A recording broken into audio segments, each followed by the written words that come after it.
Meet Uncle Don. He's got a problem. Actually, he has 37 trillion problems. See, Uncle Don's jungle is drowning in debt. We're talking 37 trillion bananas owed to creditors all over the globe. To put that in perspective, that's over 1,000 times more bananas than there are monkeys on Earth. It might even be more bananas than there are stars in the night sky. This isn't just a jungle issue. This is the U.S. national debt, and the clock isn't just ticking, it's accelerating. Every year, Uncle Don makes his rounds. He collects bananas from the hardworking monkeys running businesses and swinging through the trees. We call this taxes. In theory, these bananas are supposed to build roads, pay the jungle soldiers, and keep the canopy safe. But here's the secret. Uncle Don has a spending addiction. Every single year, for decades, he spends more bananas than he collects. This is the deficit, the gap between what the jungle earns and what it spends. To fill that gap, Don doesn't stop spending, he just starts writing IOUs. He promises to pay everyone back later. But in Uncle Don's jungle, later never seems to arrive.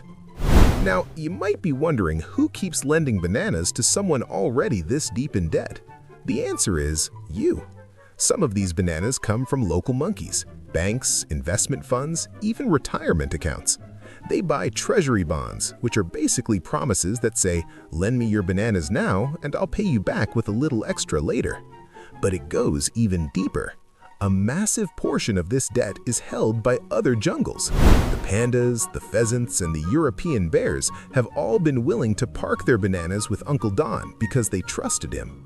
For a long time, this jungle was seen as the safest place in the world to store bananas. But that trust is starting to weaken. The stack of IOUs keeps growing, and the canopy is beginning to crack. Now, borrowing isn't always bad. If you borrow bananas to build something that helps the whole jungle grow, that's an investment.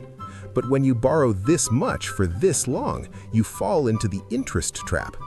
Uncle Don isn't just paying back what he borrowed, he's paying rent on that debt every single day. Right now, billions of bananas are spent every year just to cover interest. He's not even reducing the original debt anymore, he's just paying to keep it alive. It's like a snowball rolling down a mountain, getting bigger and faster with every turn. And if it keeps going, it turns into an avalanche. Now, there's another player in this story, the feds. They're complicated. Not exactly the government, but not completely independent either. When Uncle Don needs bananas and no one else wants to lend them, the feds step in. And here's the twist. They don't pick bananas, they create them out of thin air, digitally. Some say this keeps the jungle stable during tough times. Others say it's like a cheat code that lets Uncle Don avoid reality. But what happens if other jungles lose trust?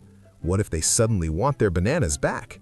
If that happens, things could fall apart very fast. You might be thinking, I don't have any bananas, why should I care? But here's the truth. When debt gets this high, everything changes. Instead of a thriving jungle, it risks becoming unstable. When so much money goes into interest, there's less left for things that actually matter: schools, roads, healthcare, infrastructure. It could mean higher taxes, fewer services, or both. And it can weaken the value of the banana itself. If the banana loses value, everything you have buys less than it used to. So the real question is simple. How much longer can this continue? We're living in a time of unchecked spending, and eventually the bill comes due. Whether it's through higher taxes, reduced support, or something much worse, the future will have to deal with the choices made today. The question isn't if the bill arrives, it's whether we'll be ready when it does. Keep your eyes on the canopy. The climb is getting steeper.